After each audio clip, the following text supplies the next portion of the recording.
Hey everybody, Peter Zeihan here, coming to you from D.C. That's obviously the Washington Monument behind me, one of the handful of things is not covered in scaffolding at the moment.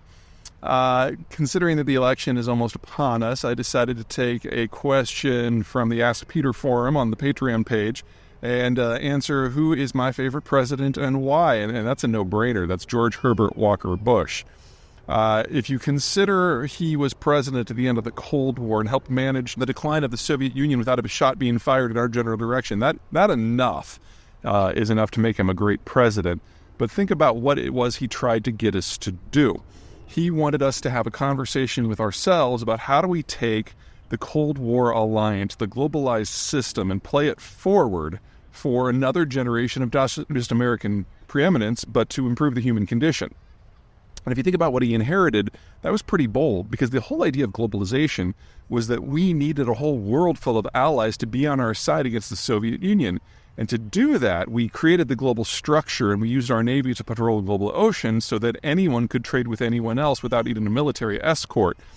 Basically, it would be like every single country won World War II all by themselves and could dictate the terms of free commerce, and the U.S. allowed everyone to do that. And so having those assets in play when the Soviet Union finally fell was the ability to basically create a new human condition on a global basis. And he was the right person to do it.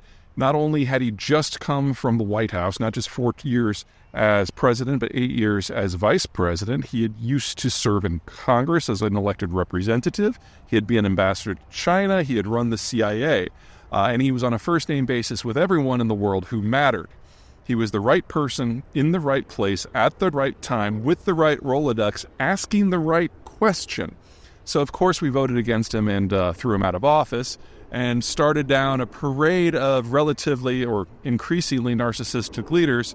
And the 6 we've had since then are definitely 4 of the worst presidents we've ever had in American history. And I'll let you guys debate among yourselves who the 2 exceptions are.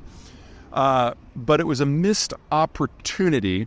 And now, today, that opportunity has probably expired.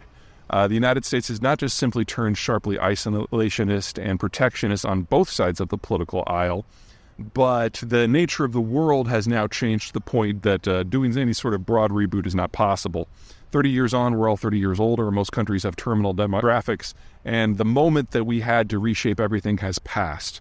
So we're going to have to wait another 20 or 30 years for all of this to shake out, and then hopefully at the end of that period, we will have another president similar to Herbert Walker Bush who is willing to ask us that question again. And maybe this next time we'll choose to answer.